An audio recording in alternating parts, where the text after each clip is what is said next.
Halo guys, unboxing kanvas kopling. Oh, udah tiker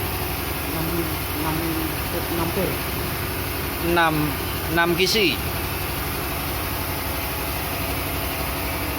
Ya, kita buka ya guys.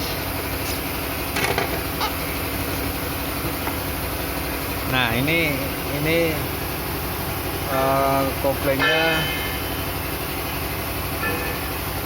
secara kualitas kerjaan mesin bagus. 1 2 3 4 5 6 kanvas. Pernya 6. Pernya juga ada 6. Racing. Kalau standarnya 4. Standarnya 4. Ini yang tipe racing. Nah, kita lihat bungkusnya.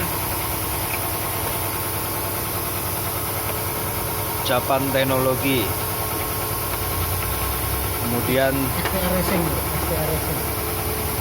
XTR Racing. Oke. Kemudian belakangnya ada teksnya The True Power Racing Proven.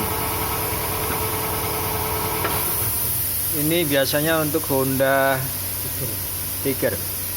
Ya. Kan tarikannya lebih keteramannya lebih kuat. Dijamin tarikannya lebih oke. Standarnya kan 4. Lebih yahut. Besutannya kuat. Besutannya lebih kuat. Terima kasih. Sekian.